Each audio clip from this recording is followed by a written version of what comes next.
నమస్తే, welcome to టీవీ45 news. ముందుగా headlines. YSRCP అధినేత YS Jaganmohan Reddy press meet.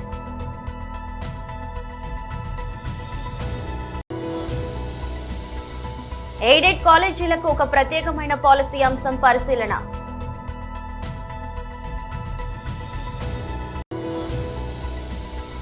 Hyderabad నాంపల్లిలోని BJP రాష్ట్ర కార్యాలయంలో మీడియాతో మాట్లాడుతున్న ఎంపీ శ్రీ అరవింద్ ధర్మపురి. సిద్దిపేటలో మీడియాతో మాట్లాడుతున్న మాజీ మంత్రి ఎమ్మెల్యే శ్రీ హరీష్ రావు.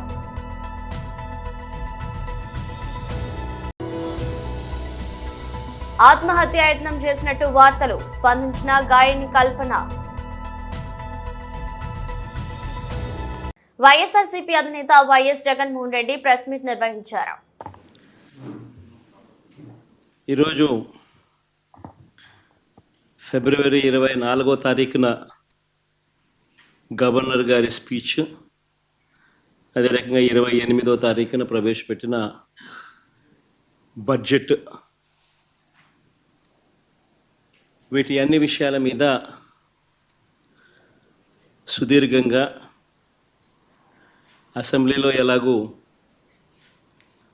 ప్రతిపక్షం చెప్తా ఉన్న మాటలు ఎలాగూ వినే పరిస్థితి, అసెంబ్లీ నుంచి ప్రజలకు తెలిపే పరిస్థితి లేని పరిస్థితుల మధ్య మీ ద్వారా ప్రజలకు ప్రతిపక్షం సైడ్ నుంచి బడ్జెట్ మీద, గవర్నర్ ప్రసంగం మీద, వీటి అన్ని అంశాల మీద ఇటువైపున నాణ్యానికి ఇటువైపున వర్షన్ కూడా వినిపించే కార్యక్రమం చేస్తూ ఉన్నాం. నిజంగా చంద్రబాబు నాయుడు గారి 2 బడ్జెట్లు, ఇవాళ చంద్రబాబు నాయుడు ప్రవేశపెట్టిన 28వ తారీఖున తాను ప్రవేశపెట్టిన బడ్జెట్తో 2 బడ్జెట్లు తను ప్రవేశపెట్టినట్లయింది. ఈ 2 బడ్జెట్లు చంద్రబాబు నాయుడు గారివి గమనించినట్లయితే బాగా ప్రస్ఫుటంగా కూడా కనిపించేటి ఏమిటి అని అంటే, చంద్రబాబు గారు అన్ని రకాలుగా ప్రజలను మోసం చేసిన తీరు తేటతెల్లంగా కనిపిస్తుంది. ఎన్నికలకు ముందేమో బాబు షూరిటీ, భవిష్యత్ గ్యారంటీ, ఎన్నికలు అయిపోయిన తర్వాత మాత్రం బాబు షూరిటీ, మోసం గ్యారంటీ అన్న పద్ధతిలోనే ఆయన పాలన సాగుతూ ఉంది. బడ్జెట్ స్పీచ్ అంతా కూడా చూస్తే, బడ్జెట్ కానీ గవర్నర్ ప్రసంగం కానీ ఏది చూసినా కానీ కనిపించేది ఒకటే. గవర్నర్ ప్రసంగంలో వీళ్ళు రిప్లై ఇచ్చేటప్పుడు కానీ, బడ్జెట్ స్పీచ్లో కానీ ఎక్కడ చూసినా కానీ మనకు కనిపించేటివి 2 కనిపిస్తాయి. ఒకటి పరనింద, 2 ఆత్మస్తుతి. ఈ 2 మాత్రం బాగా ప్రస్ఫుటంగా కనిపిస్తాయి. 2వ బడ్జెట్ ప్రవేశపెడతా ఉన్నప్పటికీ కూడా ఈ రోజుకి కూడా వాళ్ళ నోట్లో నుంచి వచ్చే మాటలు జగనట్ట, జగనిట్ట, జగనట్ట, జగనట్ట, ఆ పాలన, ఈ పాలన, ఇవే మాటలే వస్తాయి. కానీ ఎన్నికలప్పుడు వాళ్ళు ఇచ్చిన మాటల విషయం ఏమిటి, ఎన్నికలప్పుడు వాళ్ళు ఇచ్చిన హామీల విషయానికి ఏమిటి, వాటికి సంబంధించి ఏం చెప్తున్నారు, ఆ సూపర్ 6, ఆ సూపర్ 7 విషయాలు ఏమిటి, ఆ మేనిఫెస్టోలో మీరు 143 హామీలను ఇచ్చారు, ఆ 143 హామీల పరిస్థితి ఏమిటి అని చెప్పి అడిగితే మాత్రం వాళ్ళ నోట్లలో నుంచి ఏ ఒక్కరి నోట్లో నుంచి కూడా సమాధానాలు కూడా సరిగ్గా రావు. ఏది చెప్పినా అబద్ధం, ఏది చెప్పినా మోసం. ఎయిడెడ్ కాలేజీలకు ఒక ప్రత్యేకమైన పాలసీ అంశం పరిశీలన అని హెచ్ఆర్డి మంత్రిగా నియమించినప్పుడు చాలా స్పష్టంగా ప్రభుత్వ విశ్వవిద్యాలయాలకి పూర్వ వైభవం తీసుకురావాలి, వచ్చే 5 సంవత్సరాల్లో ప్రపంచంలోనే టాప్ 100 యూనివర్సిటీలో ఒక ప్రభుత్వ విశ్వవిద్యాలయం ఉండాలి అనే టార్గెట్ నాకు ఇస్తాం జరిగింది అధ్యక్ష. అంతేకాకుండా ఎన్ఆర్ఎఫ్ ర్యాంకింగ్లో చూస్తే ఈరోజు మనం 9వ స్థానంలో ఉన్నాం. అది 3వ స్థానానికి తీసుకురావాలని గౌరవ ముఖ్యమంత్రి గారు చాలా స్పష్టంగా నాకు చెప్తాం జరిగింది అధ్యక్ష. దాంట్లో భాగంగా అధ్యక్ష, నేను పీలేరు నియోజకవర్గంలో పాదయాత్ర చేసినప్పుడు మన కిషోర్ కుమార్ రెడ్డి గారు చాలా స్పష్టంగా చూపించారు అధ్యక్ష. అంటే అక్కడ ఉన్న ఇన్ఫ్రాస్ట్రక్చర్ ఏంటి, ఏం చేస్తే బాగుంటుంది కూడా మేము ఆ పాదయాత్రలు కూడా మేము చర్చించుకుంటాం జరిగింది అధ్యక్ష. అది ఆల్రెడీ నేను అధికారులతో కూడా డిస్కస్ చేశాను. ఇంతేకాకుండా అధ్యక్ష, గౌరవ ముఖ్యమంత్రి గారితో ఒక చర్చ చేస్తున్నాను అధ్యక్ష. ఒక్కొక్క జిల్లాకి ఒక్కొక్క విశ్వవిద్యాలయం ఉండాలని నేను ప్రధానంగా కోరుకుంటున్నా. ఒక పక్కన ప్రభుత్వ విశ్వవిద్యాలయం, ఇంకో పక్కన ప్రైవేట్ విశ్వవిద్యాలయాలు, ఈ రెండు కూడా మ్యాచ్ చేసి జిల్లాకు ఒకటి ఉండాల్సిన అవసరం ఉంది అధ్యక్ష. అంతేకాకుండా ఏదైతే ఈ ఎఫిలియేషన్స్ ఉన్నాయో ఇది ఎట్లా చేయాలి, జాగ్రఫీ ఎలా చేయాలి, అది కూడా ఒకసారి మేము డీటెయిల్గా డిస్కస్ చేయాల్సిన అవసరం ఉంది అధ్యక్ష. ఇప్పటికీ గౌరవ సభ్యులందరూ తెలుసు, ఈ స్కూల్ ఎడ్యుకేషన్లో అనేక సంస్కరణలు మన ప్రభుత్వం చేపడుతుంది. దాంట్లో భాగంగా హైయర్ ఎడ్యుకేషన్లో కూడా పెద్ద ఎత్తున సంస్కరణ చేయాలన్న ఆలోచనలో మేము ఉన్నాం.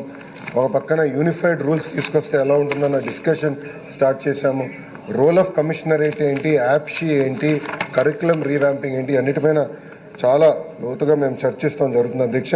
సో గౌరవ సభ్యులు కిషోర్ కుమార్ రెడ్డి గారు చెప్పిన దానిపైన చాలా సీరియస్గా ఉన్నాను. ఎందుకంటే ఆ రోజు పాదయాత్రలో మనం డీటెయిల్డ్గా డిస్కస్ కూడా చేస్తాం జరిగిందన్న. సో ఇది నా మనసులో ఉన్న విషయం, చాలా సీరియస్గా తీసుకుంటున్నాను. త్వరలోనే మీతో చర్చించి దీనికి ఆమోదమైన పరిష్కారం చూపించే బాధ్యత మేము తీసుకుంటాం అధ్యక్ష. ఇప్పుడే ప్రశాంత్ రెడ్డి గారు కూడా చెప్పారు అధ్యక్ష. డిగ్రీ కళాశాలకు వచ్చేగలేనంటే నేను ఆలోచించేది, ఇప్పుడు ప్రభుత్వ డిగ్రీ కళాశాలలో ఉన్న డిగ్రీ కళాశాలలో అడ్మిషన్స్ తక్కువ ఉన్నాయి అధ్యక్ష. ప్రభుత్వం ప్రైవేట్లో కూడా ఎందుకు ఉన్నాయి, ఎలా ఇది బలోపేతం చేయాలి, ఇండస్ట్రీ కనెక్ట్ ఎలా తీసుకురావాలి, దానిపైన ముందుగా మేము దానిపైన ఫోకస్ చేస్తున్నాం అధ్యక్ష. సో గౌరవ సభ్యులు చెప్పినట్టు ఆ డిగ్రీ కళాశాల డీటెయిల్స్ కూడా నేను తీసుకుని ఏం చేయాలో అది వీళ్ళు వర్క్ ఇట్ అవుట్. తప్పనిసరిగా ఈ ఆర్ట్స్ కోర్సెస్ ఇది ఎట్లా చేయాలి అనే దానిపైన కూడా నేను కొంత వర్కౌట్ చేస్తాను. నేను మొన్న మన మహిళా యూనివర్సిటీకి వెళ్ళినప్పుడు కూడా చూశాను అధ్యక్ష. అక్కడ ప్రత్యేకంగా ఈ ఆర్ట్స్ కోర్సు అడ్మిషన్స్ తక్కువ ఉన్నాయి, మళ్ళీ అక్కడ నుంచి ప్లేస్మెంట్స్ కూడా తగ్గినాయి. సో అక్కడ వైస్ ఛాన్సలర్స్ కూడా నేను డీటెయిల్గా డిస్కస్ చేశాను అధ్యక్ష. ఇండస్ట్రీ కనెక్ట్ అనేది చాలా చాలా అవసరం. కేవలం computer science or computer based electronics కాకుండా మిగతా కూడా ఇండస్ట్రీ కనెక్ట్ తీసుకురావాలి, ప్లేస్మెంట్స్ ఎట్లా పెంచాలి దానిపైన కూడా మేము సీరియస్గా డిస్కస్ చేస్తాం జరిగింది అధ్యక్ష. ఎయిడెడ్ పాలసీ గురించి కూడా మేడం గారు చెప్పారు అధ్యక్ష. రెండు నిమిషాలు. హైదరాబాద్ నాంపల్లిలోని బీజేపీ రాష్ట్ర కార్యాలయంలో మీడియాతో మాట్లాడుతున్న ఎంపీ శ్రీ అరవింద్ ధర్మపురి. కాబట్టి ఈసారి వచ్చిన ఇన్స్టాల్మెంట్లో మధ్యలో కోవిడ్ వల్ల 2 సంవత్సరాలు లేట్ అయినాయి. ఆ తర్వాత ఇంకో సంవత్సరం కూడా కొత్త ఇన్స్టిట్యూషన్ లేదు పెట్టకూడదు అని కేంద్ర ప్రభుత్వం నిర్ణయం ఉండే, కొత్త ఖర్చు ఏం పెట్టొద్దని. సో అవన్నీ అయిపోయాక మళ్ళా స్టార్ట్ అయింది పని. ఆ 7 2 నా నియోజకవర్గంకి వచ్చినాయి. ఒకటి జగిత్యాల జిల్లాకు వచ్చింది, ఒకటి నిజామాబాద్ జిల్లాకు వచ్చింది. నేను పార్టీలు పక్కకు పెట్టి అందరు ఎమ్మెల్యేలతో మాట్లాడి బ్రదర్ జవహర్ నవోదయ విద్యాలయాలు బేసికల్గా రూరల్ బ్యాక్గ్రౌండ్ పిల్లల కోసం అది చేపడతారు. మన జిల్లా అంతా కన్సిడర్ చేసుకొని మనము సెంటర్లో పెట్టుకుందాము. జిల్లా సెంటర్లో పెట్టుకుంటే జిల్లా మూలలు ఉన్న వాళ్ళకు కూడా అనుకూలంగా ఉంటుంది, కన్వీనియంట్ ఉంటుంది. దాన్ని తగ్గట్టు చేసుకుందామని అందరు ఎమ్మెల్యేలతో మాట్లాడినా, అటు జగిత్యాల జిల్లాలో మాట్లాడినా కాంగ్రెస్ వాళ్ళకి మాట్లాడినా, నిజామాబాద్లో కాంగ్రెస్ వాళ్ళకి మాట్లాడినాక పెట్టాల్సిన ప్రపోజల్ పెట్టినాము. జగిత్యాల జిల్లాలో మేము పెట్టిన ప్రపోజల్కి క్లియరెన్స్ వచ్చేసింది. నిజామాబాద్ జిల్లాలో ఆల్రెడీ 2 కేంద్రీయ విద్యాలయాలు ఉన్నాయి. నిజామాబాద్లో ఆల్రెడీ స్టార్ట్ అయిపోయింది, 2 సంవత్సరాల నుంచి నడుస్తూనే ఉన్నది. అది ఓన్ బిల్డింగ్లు ఉన్నాయి. బోధన్లో 2వ కేంద్రీయ విద్యాలయం ఉన్నది, దానికి కూడా కొత్త బిల్డింగు డబుల్ శాంక్షన్ చేయించినాము. బిల్డింగ్ కన్స్ట్రక్షన్ అయిపోయింది. ఈ జోన్లో అకాడమిక్ క్లాసెస్ కూడా స్టార్ట్ అవుతాయి కొత్త బిల్డింగ్లో. నిజామాబాద్ జిల్లా జాగ్రఫికల్గా ప్లాన్ చేసుకొని జక్రాన్పల్లి మండలం నిజామాబాద్ రూరల్ సెగ్మెంటు సెంటర్ అవుతుంది. అటు కమ్మర్పల్లి వాళ్ళకి సెంటర్ దగ్గర అవుతుంది, ఇటు సిరికొండ వాళ్ళకి దగ్గర అవుతుంది. మూలలకు ఉంటాయి, జిల్లా మూలలకు ఉంటాయి మండలాలు. రాకేష్ రెడ్డి గారి దగ్గరికి వెళ్ళి నాకు విపరీతమైన ప్రెషర్ ఆరుమూరులో పెట్టాలి. మా పార్టీ ఎమ్మెల్యే ఆయన. నేను ఆయన ఒప్పించిన. నేను జక్రాన్పల్లి మండలంలో కలిగోడ గ్రామంలో జిల్లాకి సెంటర్ అవుతుంది. నిజామాబాదు బోధనలో ఆల్రెడీ కేంద్రీయ విద్యాలయాలు ఉన్నాయి, సెంట్రల్ గవర్నమెంట్ ఇన్స్టిట్యూషన్స్. ఇక్కడ పెడదాము, అందరికి కన్వీనియంట్ అవుతుందని రాకేష్ రెడ్డి గారిని ఒప్పించిన, మా ధన్పాల్ గారిని ఒప్పించిన, భూపతి రెడ్డి గారికి మాట్లాడినా, అన్నీ మాట్లాడుకొని ప్రపోజల్ పెట్టించుకున్నాం. ఈ ముసలాయన సుదర్శన్ రెడ్డికి ఎటువంటి స్థూలకుట్ల రాజకీయాలు చేస్తాడో చెప్తుంది. నేను ఈ 2 ప్రపోజల్ జగిత్యాలకి సంబంధించి సిద్దిపేటలో మీడియాతో మాట్లాడుతున్న మాజీ మంత్రి ఎమ్మెల్యే శ్రీ హరీష్ రావు, నిన్న ఆంధ్రప్రదేశ్ ముఖ్యమంత్రి గౌరవనీయులు చంద్రబాబు నాయుడు గారు మాట్లాడినటువంటి వ్యాఖ్యలను నేను తీవ్రంగా ఖండిస్తూ ఉన్నాను. నిన్న తెలంగాణ సాగునీటి ప్రాజెక్టుల విషయంలో వారు నేను కాళేశ్వరం ప్రాజెక్టును వ్యతిరేకించలేదని, సముద్రంలో కలిసే నీళ్లు తీసుకువెళ్తున్నానని, తెలంగాణ ఆంధ్రప్రదేశ్ తనకు 2 కళ్ళ లాంటివని, 2 రాష్ట్రాలకు సమన్యాయం జరగాలని నేను కోరుకుంటున్నానని నిన్న ఆంధ్రప్రదేశ్లో వారు మాట్లాడారు. వాటిని ఆ వ్యాఖ్యలను నేను తీవ్రంగా ఖండిస్తూ ఉన్నాను. పూర్తిగా సత్యదూరమైనటువంటి వాస్తవాలను ఆయన నిన్న మాట్లాడారు. వాటికి సాక్ష్యాధారాలతో సహా నేను చెప్పదలుచుకున్నాను. బాధ కలిగే అంశం ఏంటంటే రాష్ట్రంలో అధికారంలో ఉన్న కాంగ్రెస్ ప్రభుత్వం చేతగాంతనం వల్ల, రాష్ట్ర ప్రభుత్వ నిర్లక్ష్యం వల్ల, కేంద్రంలో అధికారంలో ఉన్న బీజేపీ పక్షపాత ధోరణి వల్ల ఇవాళ తెలంగాణ రాష్ట్రానికి తీవ్రమైన నష్టం జరుగుతూ ఉంది.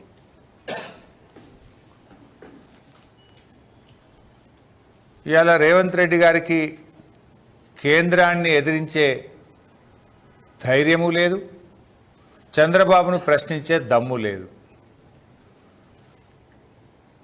ఎందుకంటే ఢిల్లీని చూస్తే రేవంత్ రెడ్డికి భయం, బాబు గారికేమో గురుదక్షిణ. దీనివల్ల ఇవాళ రాష్ట్రానికి తీరని అన్యాయం జరుగుతూ ఉంది. నిన్న చంద్రబాబు నాయుడు గారు మాట్లాడుతూ నాకు తెలంగాణ ఆంధ్రప్రదేశ్ 2 కళ్ళ లాంటివి అంటారు. ఆ మాట నిజమైతే బాబు గారు నాగార్జున సాగర్ ఎడమ కాలువను ఎండబెట్టి సాగర్ కుడి కాలువలో నిండుగా నీళ్ళు తీసుకుపోతున్నావు కదా, దీన్ని ఏమంటారు అని నేను అడుగుతా ఉన్నా. ఇవాళ నాగార్జున సాగర్ ఎడమ కాలువకు సరిపోయేంత నీళ్లు లేక ఖమ్మం జిల్లాలో, నల్గొండ జిల్లాలో రైతులు రోడ్లెక్కుతా ఉన్నారు, పంటలు ఎండిపోతూ ఉన్నాయి. ఇదేనా 2 కళ్ళ సిద్ధాంతం? ఇదేనా సమన్యాయం అని నేను అడుగుతా ఉన్నా. నాగార్జున సాగర్, శ్రీశైలం, కృష్ణానదీ జలాల్లో ఆంధ్రప్రదేశ్కు తాత్కాలికంగా కేటాయించిన దాని ప్రకారం 512 టీఎంసీలు రావాలి, ఇదే ఎక్కువ. కానీ మీరు 657 టీఎంసీలు వాడారు. ఇది 4-5 రోజుల కింద లెక్క. 657 టీఎంసీల నీళ్లు వాడారు. తెలంగాణకు 343 టీఎంసీలు రావాలి, కానీ తెలంగాణకు 220 వచ్చింది. తన కూతురు విషయంలో తాను ఆత్మహత్యాయత్నం చేశానని జరుగుతున్న ప్రచారంపై ప్రముఖ గాయని కల్పన స్పందించారు. తాను ఆత్మహత్యాయత్నానికి పాల్పడలేదని ఆమె తెలిపారు. తన కూతురు విషయంలో చోటు చేసుకున్న మనస్పర్ధల వల్ల నిద్ర పట్టకపోవడంతో అధిక మొత్తంలో నిద్ర మాత్రలు వేసుకున్నట్లు తెలిపారు. ఈ మేరకు కూకట్పల్లి హౌసింగ్ బోర్డు పోలీసులు ప్రెస్ నోట్ విడుదల చేశారు. తాను ఆత్మహత్యాయత్నం చేయలేదని, ఈ ఘటనలో ఎవరి ప్రమేయం లేదని కల్పన చెప్పినట్లు పోలీసులు పేర్కొన్నారు. నిద్ర మాత్రలు అధికంగా వేసుకోవడం వల్ల ఇలా జరిగిందని వెల్లడించారు. కల్పన 5 ఏళ్లుగా భర్తతో కలిసి హైదరాబాద్ లో నివాసం ఉంటున్నారని పోలీసులు వెల్లడించారు. కూతురు దయా ప్రసాద్ కి కల్పనకు చదువు విషయంలో మనస్పర్ధలు వచ్చాయని తెలిపారు. హైదరాబాద్ లోని ఇంటికి కల్పన ఒక్కరే వచ్చారని వెల్లడించారు. భర్త ప్రసాద్ కల్పనకు పలుమార్లు ఫోన్ చేశారని, ఆమె ఫోన్ లిఫ్ట్ చేయకపోవడంతో కాలనీ వెల్ఫేర్ సభ్యులకు ఫోన్ చేశారని పోలీసులు వెల్లడించారు. వెల్ఫేర్ సభ్యులు డైల్ 100కు ఫోన్ చేసి సమాచారం ఇచ్చారని తెలిపారు. పోలీసులు కాలనీ వెల్ఫేర్ సభ్యులు కలిసి తలుపు తెరిచేందుకు ప్రయత్నించారని, ఫలితం లేకపోవడంతో వెనుక వైపు ఉన్న కిచెన్ డోర్ నుండి లోనికి ప్రవేశించి అపస్మారక స్థితిలో ఉన్న కల్పనను ఆసుపత్రికి తరలించినట్లు చెప్పారు. ట్రాఫిక్ నిబంధనలను ఉల్లంఘించే వారిపై హైదరాబాద్ ట్రాఫిక్ పోలీసులు ప్రత్యేక డ్రైవ్ చేపడుతున్నారు. ఈ నేపథ్యంలో traffic additional DCP Ravinder Reddy పర్యవేక్షణలో మలక్పేట ట్రాఫిక్ పోలీసులు రాంగ్ సైడ్ వాహనాల డ్రైవింగ్, సక్రమంగా లేని నంబర్ ప్లేట్లు, సైరన్లు మరియు మల్టీటోన్ హారన్లకు వ్యతిరేకంగా ప్రత్యేక డ్రైవ్ నిర్వహించారు. ఈ సందర్భంగా అంబులెన్స్లు సైతం తనిఖీ చేశారు. రాంగ్ సైడ్ డ్రైవింగ్ అనేది పరిష్కరించాల్సిన అత్యంత కష్టమైన సమస్యలలో ఒకటి అని అడిషనల్ డీసీపీ తెలిపారు. ఇది తీవ్రమైన ట్రాఫిక్ రద్దీకి దారి తీయడమే కాకుండా రోడ్డు వినియోగదారులందరికీ గణనీయమైన ప్రమాదాన్ని కూడా కలిగిస్తుంది. పౌరులు ట్రాఫిక్ నియమాలను పాటించాలని కోరారు. ట్రాఫిక్ నియమాలు ఉల్లంఘించిన వారిపై జరిమానా విధించబడుతుందని మరియు చట్టం ప్రకారం అవసరమైన చర్యలు తీసుకుంటారని అన్నారు. ఇప్పుడు రోజు రోజు మన యొక్క నగరంలో వాహనాల రద్దీ పెరుగుతుంది, బాగా విపరీతమైన రద్దీ ఉంది. వీటిని రకరకాలైనటువంటి క్రమశిక్షణ అంటే ఈ యొక్క ఉల్లంఘనలు జరుగుతున్నాయి. ఉల్లంఘన వల్ల ఏంటంటే మనకు ముఖ్యంగా ప్రయాణం యొక్క సమయం పెరుగుతుంది. ఆ యొక్క సమయం తగ్గించుకోవడం ప్లస్ దీనివల్ల వచ్చేటువంటి పొల్యూషన్, ఎక్కువసేపు మనము ట్రాఫిక్లో ఉండడం వల్ల రకరకాలైనటువంటి వ్యాధులు, జబ్బులు రానికి కూడా అవకాశం ఉంటుంది. పొల్యూషన్, సౌండ్ పొల్యూషన్, చెవులు మనకు వినికిడి శక్తి కూడా ఇవి ఉంటాయి. కాబట్టి రకరకాల ఇంకోటి అసలు వాళ్ళ యొక్క టైం, వాల్యుబుల్ టైం కూడా మనకు ఈ రోడ్డు ప్రయాణంలో పోతుంది. అదేవిధంగా ప్రమాదాలు జరుగుతున్నాయి, విపరీతమైన ప్రమాదాలు జరుగుతున్నాయి, ప్రాణాలు పోతున్నాయి. ముఖ్యంగా మన దేశంలో మామూలు సహజ మరణాల కన్నా ఈ యొక్క రోడ్డు ప్రమాదంలో మరణించేటువంటి వాళ్ళ సంఖ్య రోజు రోజుకు గణనీయంగా పెరుగుతుంది. అందులో మళ్ళా వాళ్ళు బెడ్ విన్నర్స్ ఎవరైతే సంపాదన చేస్తారో వాళ్ళే బళ్ళు నడుపుతారు సాధారణంగా. కాబట్టి ఈ యొక్క దీంట్లో ఎక్కువ ప్రాణాలు పోయేది ఇంటి యజమానులు, యంగ్ యువకులు, దేశానికి మన యొక్క ప్రొడక్షన్ ఇచ్చేటువంటి వ్యక్తులే పోతున్నాయి. కాబట్టి ఈ ట్రాఫిక్ నిబంధనలు అనేటువంటివి ఈ వ్యక్తులకు సంబంధించి అందరికి వాళ్ళకు ఉపయోగము, ప్లస్ వాళ్ళతో పాటు తోటి ప్రయాణికులకు కూడా ఈ ట్రాఫిక్ నిబంధనలు మనకు ట్రాఫిక్ క్రమశిక్షణ అనేటువంటిది అవసరము.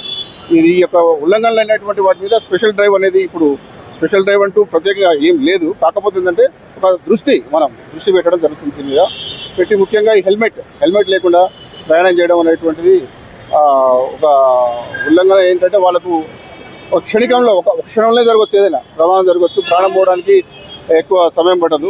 ఎప్పుడైనా వాళ్ళు అనుకుంటారు ఒక్కసారి కదా నేను పోతున్నా, వితౌట్ హెల్మెట్ పోతున్నా, ఏం కాదు నాకేం కాదు, అది ప్రమాదం అట్లాంటివి కూడా. కాబట్టి హెల్మెట్ అనేటువంటిది, పొల్యూషన్ అనేటువంటిది ఎక్కువ మనకు బాగా ఫిట్నెస్ లేని బండ్లు నడపడం, తర్వాత వితౌట్ డ్రైవింగ్ లైసెన్స్ లేకుండా మైనర్స్, తర్వాత మనకు రకరకాలైనటువంటి ఈ యొక్క రోడ్డుకు సంబంధించిన నిబంధనల ఉల్లంఘన జరుగుతున్నది. అదేవిధంగా ఈ మధ్యకాలంలో మనం చూస్తున్నాము ఈ యొక్క అంబులెన్స్లలో మనం ముఖ్యంగా ఏంటంటే అత్యవసర పరిస్థితుల్లో ఎవరైనా రోగులు అత్యవసర పరిస్థితుల్లో హాస్పిటల్ పోవడం కోసం మనం ఏర్పాటు చేసినటువంటి అంబులెన్స్లు, వీటిలో కూడా మనకి ఏమవుతుందంటే వాటిని మిస్యూజ్ చేయడం జరుగుతుంది కొంతమంది. అందులో రోగులు అత్యవసరం లేకున్నప్పుడు కూడా వాటిని సైరన్ వాడుతూ అనవసరంగా ఈ రోడ్డు ప్రయాణికులందరినీ భయభ్రాంతికి గురి చేయడం జరుగుతుంది కొన్ని సందర్భాల్లో. అట్లాంటి వాటిని కూడా మనం దృష్టిలో పెట్టుకొని ఈ యొక్క ప్రత్యేకమైనటువంటి డ్రైవ్ చేపట్టడం జరుగుతుంది. ఇది మా సిపి గారు ప్రత్యేకంగా ముఖ్యంగా ఏంటంటే రోడ్డు ఫ్రీ ఫ్లో ఉండి ప్రయాణికులకు అందరికీ సౌకర్యంగా ఉండాలని ఉద్దేశించుకొని ఈ యొక్క డ్రైవ్ చేపట్టడం జరుగుతుంది. Thank you. రేవంత్ రెడ్డి పరోక్షంగా బీజేపీ పార్టీకి సపోర్ట్ చేస్తూ కాంగ్రెస్ పార్టీని ఖతం చేస్తున్నారు. రేవంత్ రెడ్డి సొంత జిల్లా Mahabubnagar parliament seat Revanth Reddy sitting Malkajgiri 2 సీట్లలో కావాలని కాంగ్రెస్ పార్టీని ఓడించారు. ఏడాది పాలనలోనే కాంగ్రెస్ ప్రభుత్వంపై ఇంత వ్యతిరేకత ఎందుకు వచ్చిందో రేవంత్ రెడ్డి ఆత్మ పరిశీలన చేసుకోవాలి. నువ్వు చేసిన కులగణన సర్వే తప్పు అని నేను నిరూపిస్తా, చర్చకు సిద్ధమా? రేవంత్ రెడ్డికి తిన్మార్ మల్లన్న సవాల్ చేశారు. మీ సొంత మహబూబ్ నగర్ జిల్లాలోనే మీ అభ్యర్థి ఓడిపోయిండు. మీరు సిట్టింగ్ ఎంపీగా ఉన్న మల్కాజ్గిరిలో ఒక సీట్ రాలే. ఇవాళ మీరు కరెక్ట్ గా పనిచేసినంటే 6 నెలల పాటు కరెక్ట్ గా కాంగ్రెస్ పార్టీ విధానాల కోసం పనిచేసినంటే ఆ 8 సీట్లు కూడా కాంగ్రెస్ పార్టీకి వస్తే ఇలా నరేంద్ర మోడీ ప్రభుత్వమే లేదు కేంద్రంలో. పరోక్షంగా మీరు సహకరించుకుంటా ఇవాళ కాంగ్రెస్ పార్టీని ఖతం చేసేటువంటి ఉద్దేశంతో మీరు ముందుకు పోతా ఉన్నారు. మీరు పొండి మీ విధానాలు కూడా అర్థమవుతా ఉన్నాయి. నిన్నగాక మొన్న కాంగ్రెస్ పార్టీ ఎమ్మెల్సీ అభ్యర్థి నరేందర్ రెడ్డి గారు ఆయన ఎన్నికల ప్రచారానికి పోయి ఈయన గెలిచినా గెలవకపోయినా ఒకటే అని చెప్పి, ఈయన గెలిచినా గెలవకపోయినా ఒకటే అని చెప్పే, మరి నరేంద్ర మోడీ గారు బొమ్మ పెట్టుకున్నటువంటి బీజేపీ అభ్యర్థి ఆడ గెలుస్తా ఉన్నాడు.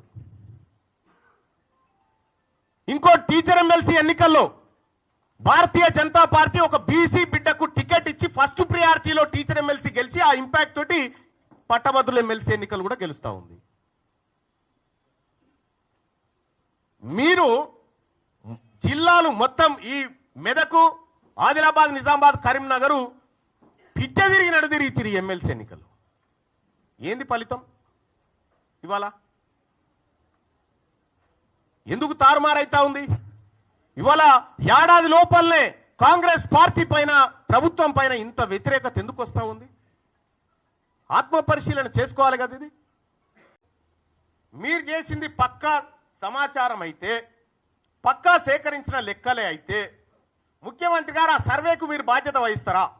నాది బాధ్యత, దీని మీద డిబేట్కు నేను రెడీ అంటే ఎక్కడికి రావనో చెప్పు, నేను ఒక్కరిని వస్తా, నీ సర్వే తప్పని నిరూపిస్తా. మహబూబ్ నగర్ పార్లమెంట్ పరిధిలో కేంద్ర ప్రభుత్వ పథకాలపై ఎంపీ డీకే అరుణ ఉన్నత స్థాయి సమీక్ష. జడ్పీ మీటింగ్ హాల్లో కేంద్ర ప్రభుత్వ సంక్షేమ పథకాలైన ప్రధానమంత్రి విశ్వకర్మ యోజన, PMEGP, PMFME అమలుపై సమీక్ష సమావేశం. ఇప్పటి వరకు జిల్లాలో కేంద్ర ప్రభుత్వ పథకాల అమలు తీరు, పెండింగ్ లో అప్లికేషన్స్, లబ్ధిదారుల ఎంపిక, రిజెక్షన్స్ పై కీలక చర్చలు. కేంద్ర ప్రభుత్వ పథకాల అమలులో బ్యాంకర్లు పనితీరు, సబ్సిడీ గైడ్ లైన్స్ పై చర్యలు. ఈ పథకాలకు కేంద్ర ప్రభుత్వం కేటాయింపులు, ఈ బ్యాంకుల ద్వారా ఇప్పటి వరకు ఇచ్చిన లోన్స్, ఇతర అంశాలపై ఆరా. తమ పరిధిలో విశ్వకర్మ యోజన, PMEGP, PMFME పథకాలకు ఇచ్చిన లోన్స్, లబ్ధిదారుల ఎంపికపై వివరణ ఇచ్చిన SBI, కెనరా, గ్రామీణ వికాస్ బ్యాంక్, యూనియన్ బ్యాంక్ అధికారులు. DRDA ఆధ్వర్యంలో విశ్వకర్మ యోజన కింద ఔత్సాహికులకు శిక్షణ, అవగాహన కల్పించాలని ఆదేశం. ఈ పథకాల కింద చేసుకున్న అప్లికేషన్స్ అన్ని క్లియర్ కావాలి, రిజెక్టివ్స్ తగ్గాలి అని తెలిపారు. దయచేసి బ్యాంకర్స్ కూడా మీరు రిజెక్షన్ తక్కువ చేసి శాంక్షన్లు ఎక్కువ చేయండి. రిజెక్షన్ కాకుండా అంటే ఉద్దేశం అనేది, మోడీ గారి ఉద్దేశం ఏంటంటే రూరల్లో ఎక్కువ ఎంప్లాయ్మెంట్ జనరేషన్ చేయాలి, ప్రతి ఒక్కరు ఫైనాన్షియల్లీ సెల్ఫ్ సఫిషియెంట్ చేయాలి, ప్రతి ఒక్కరు ఆర్థికంగా పైకి రావాలి అనేటువంటి లక్ష్యంతో వారు అనేకమైనటువంటి కార్యక్రమాలు వాళ్ళు తీసుకొస్తున్నారు. విమెన్కి కానీ, స్ట్రీట్ వెండర్స్ కానీ, యూత్కి కానీ, కుల వృత్తులకు కానీ, చేతి వృత్తులకు కానీ, అనేక రకమైనటువంటి యొక్క పథకాలన్నింటిపైన కూడా మనమందరం కూడా ఫోకస్ చేసి బ్యాంకర్స్ నుంచి పూర్తిగా కోఆపరేట్ చేయాలి. ఎవరెవరు దరఖాస్తు చేసుకున్నా వాళ్ళ లోపల దరఖాస్తులో లోపమైన ఇమ్మీడియట్ వాళ్ళని రివ్యూ చేసి వాళ్ళకి మళ్ళీ తిరిగి దరఖాస్తు పెట్టుకోవడమా, లేకపోతే వాళ్ళు సరి చేసి తీసుకురావడమా కూడా మీరు గైడ్ చేసి ప్రతి ఒక్క ఎవరైతే అప్లికెంట్ ఉంటాడో వాళ్ళ అప్లికెంట్ యొక్క వాళ్ళ కోరిక అంటే వాళ్ళ యొక్క ఏ యూనిట్ పెట్టుకోవాలన్నా ఫుల్ఫిల్ చేయాలని మళ్ళీ కూడా బ్యాంక్ అకౌంట్ చదవలేదు. షుడ్ బి నంబర్ 1 ఉమెన్లో కానీ, ఈ ప్రోగ్రామ్స్లో కానీ, PMFMEలో కానీ, దీంట్లో కూడా నంబర్ 1 ఉండాలి. మహిళలు పెద్ద ఎత్తున మహబూబ్ నగర్లో నుంచి పెద్ద ఎత్తున ఇన్ని యూనిట్స్ వచ్చినాయి, ఇంతమంది మనం యూనిట్స్ పెట్టించినాము, ఇంత పెద్ద ఎత్తున మహిళలకు లబ్ధి జరిగినటువంటి విధంగా ఉండాలి. ఇన్ని చిన్న స్టార్ట్అప్స్ కూడా రూరల్ డెవలప్మెంట్ ఎంకరేజ్ చేయండి. సో తప్పకుండా బ్యాంకర్స్ అందరూ చాలా ధన్యవాదాలు. మీరందరూ ఈరోజు టైం ఇచ్చి మరి ఏదైతే కేంద్ర ప్రభుత్వం నుంచి వస్తున్నటువంటి ఈ పథకాలన్నింటిపై కూడా అవగాహన కల్పించడం కోసం, అందరిని తెలపడం కోసం మీరు కూడా దరఖాస్తుదారులకు అందరికీ కూడా లోన్స్ కోసం దరఖాస్తు చేసుకున్న వారికి అందరికీ కూడా loans without any delay loans ఇచ్చేటటువంటి విధంగా కూడా మీరు కోఆపరేట్ చేయాలని చెప్పి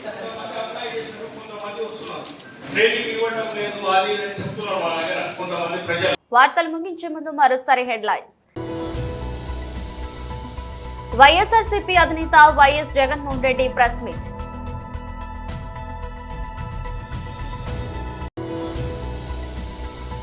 ఎయిడెడ్ కాలేజీలకు ఒక ప్రత్యేకమైన పాలసీ అంశం పరిశీలన.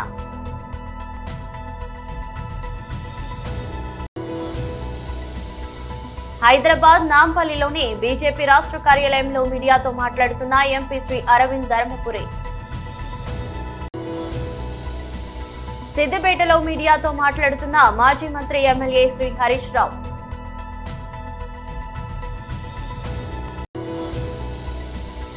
ఆత్మహత్యాయత్నం చేసినట్టు వార్తలు, స్పందించిన గాయని కల్పన. ఇదరస్ట్ బులెటిన్ మరో బులెటిన్లో మళ్ళీ కలుద్దాం. అంతవరకు సెలవు, నమస్కారం.